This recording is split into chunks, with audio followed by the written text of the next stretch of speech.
Get you some money, you're gonna feel different. Straight up. You might even, all that other advice I could have gave you, this is the short version. You know, get you a couple dollars, man. You're gonna feel different. That hustle. Big shout out to SPI, Spotter Low. You know, I'm in the black box. Had to come through, tap in, show love one time. Yeah, y'all make sure y'all subscribe. Stay tuned, all that. I've long been curious as to why certain individuals who seem to be solid in most regards and respected in a certain way entertain other individuals who definitely do not fit that criteria, man. And the boy Loon, Charleston White is one of them, and Dr. Umar is definitely another. But the boy Loon, he, for some reason, seems to have respect and love for Dr. Umar, even though we all can agree Dr. Umar is full of shit.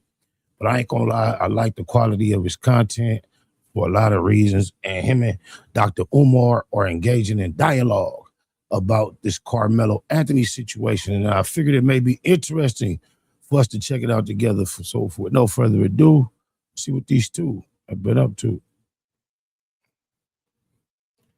Daddy Metcalf never forgave Carmelo Anthony for what happened to his son.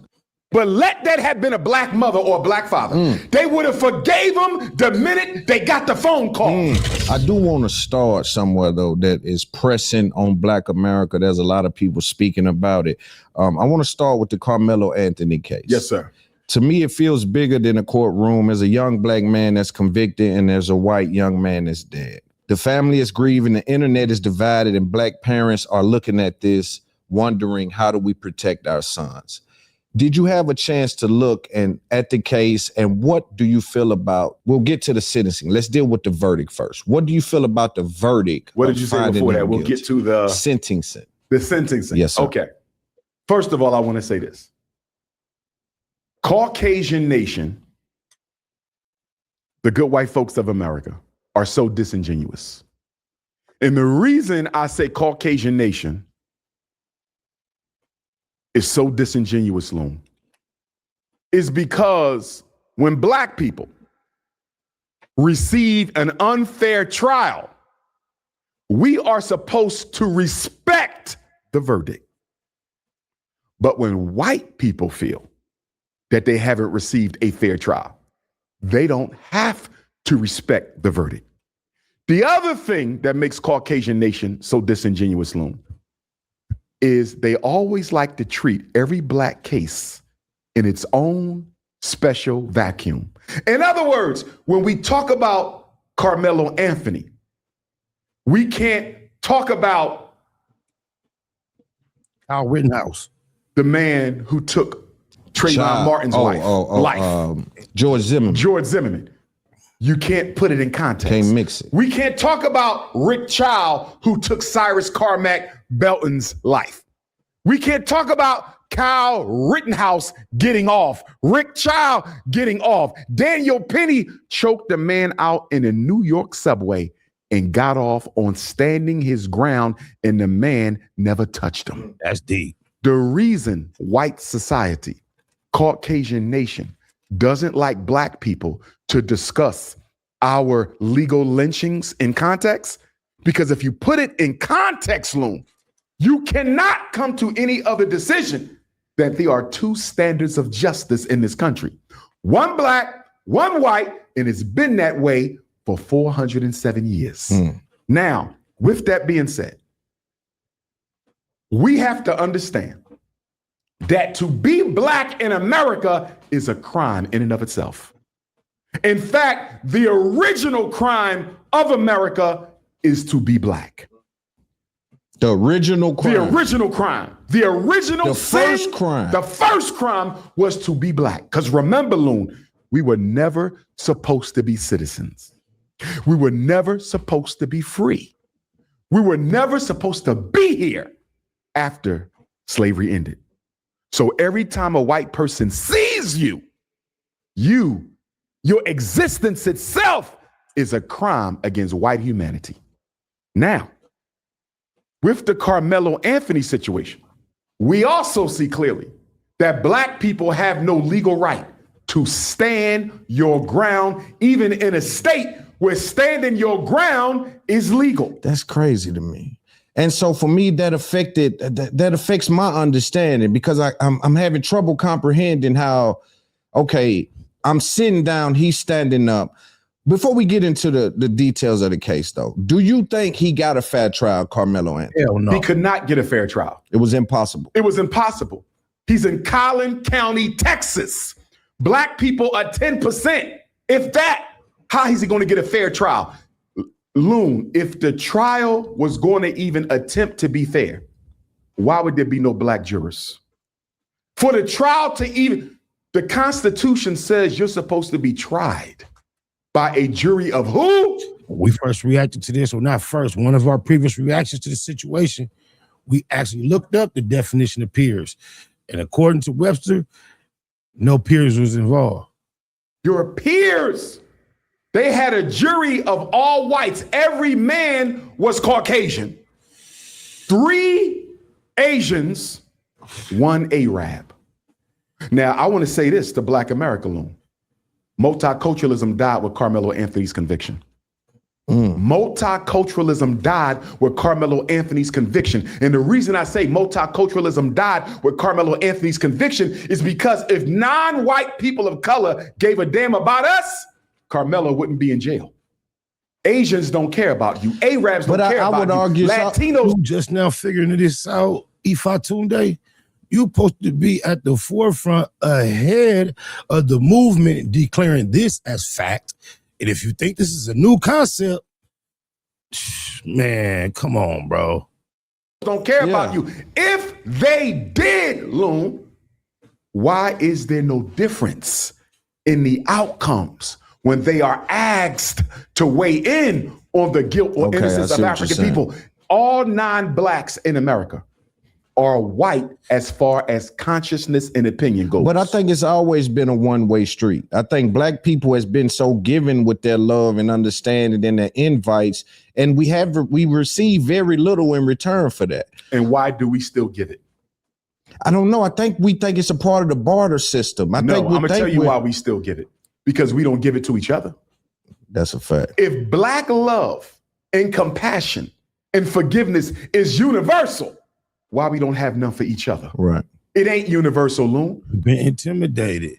We've been whooped. It's psychological for generations. And we still can't do nothing as a nation that we want that is not cleared by them. We still, in a large degree, in the same situation. Compassion and love for your non-black enemies is not a function of your spirituality. It's a function of your lack of self-respect. The reason we forgive white people as soon as they unalive us is because we deeply desire validation and acceptance by white folks. If you notice, Daddy Metcalf never forgave Carmelo Anthony for what happened to his son. But let that have been a black mother or a black father. They would have forgave him the minute they got the phone call. We don't teach people to respect black life because we forgive them as soon as they take black life. You ain't never seen no white person. And don't read between the lines. If we respect black life, we respect black money. And it seems like he's being extended forgiveness after he just hit the black community for meals, bro. So what he's saying, don't let him project it all out there and not internalize it. Oh, my mama. Give no black person. Even in a justifiable homicide, which is what Carmelo's situation was, they ain't never forgiven. Only black people do that. It has nothing to do with Jesus, Muhammad, or spirituality. It's about your need for white validation. Do you think that the 35 years felt like just... That is not no bottom line. That may be an anecdotal or one of the scenarios as to why, but that is not factual. That is not a fucking proven concept. He just like to hear himself talk. This though, what it should have never came to that. First of all, it should have never came to that. First of all, so you think he should have got off innocent of the charges that was brought on Carmelo Anthony? Let's go back because you're putting the cart before the horse. let's go back to the indictment from the grand jury. The grand jury decided Karmelo would be charged with murder. Who's on the grand jury, Loon? You don't know. It's a secret. I want you to see how white supremacy operates behind the scenes. You can't challenge the grand jury, Loon, because you don't even know who they are. Right. So the people who decided this 17-year-old would be charged with murder are complete secrets. And you and I both know they all white. Are you with me? So first, deal with the grand jury.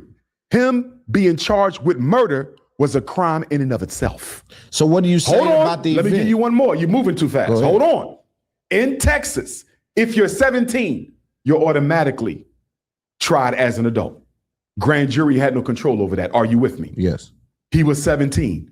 He's automatically tried as an adult, but he doesn't automatically have to be indicted with murder.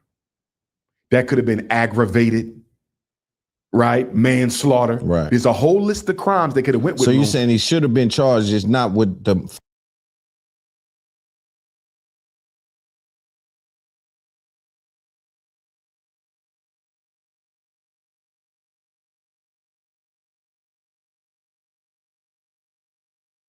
first degree murder or whatever. Was it first degree? He didn't have to be charged at all. So this could have been self-defense. A white young boy body drops, and you think he should not have been charged. The reason you labeled it a white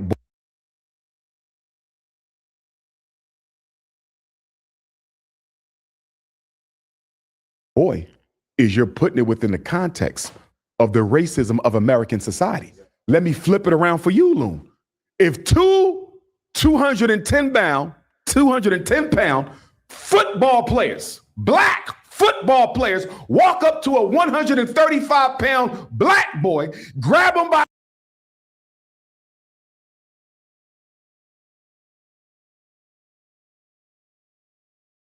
a hoodie, put him in a headlock, try to jump him and stomp him out, and that white boy unintentionally stabs him, or he falls onto the white boy's knife, which is what we believe happened. Okay? Austin fell onto Karmelo's knife trying to attack him.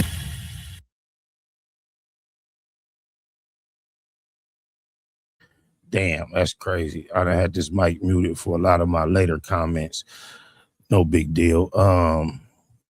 Dr. Umar, I believe, he needs to just come out, be accountable, admit that if it were not a scam, he bit off too much he can chew, and the school's not going to happen. I think he has a lot of redeemable qualities that the community can still be blessed with, just the same way I feel about Candace Owens. Shout out to Loon. Shout out to Carmelo Anthony, because we just want a fair shake, bro. If, you know, that's the way the law reacts to these type of scenarios, we could accept it. Plenty of our people in prison and we're not out there chatting and protesting. However, like so many examples, especially to me, the most dynamic in current years is Kyle Rittenhouse. How he traveled with a weapon illegally and the damage he caused with the intent, the premeditation that can be proven for days and weeks prior when he wanted to go to another event it's just disproportionate, man. And anybody that tell you they can't see that is blind as a mug. Get you some money, you're gonna feel different. Straight up. You might even, all that other advice I could have gave you, this is the short version. You know, get you a couple dollars, man. You're gonna feel different. Wasn't that personal? Big shout out to SPI, Spotter Low. You know, I'm in the black box, had to come through, tap in, show love one time. Yeah, y'all make sure y'all subscribe. Stay tuned, all that.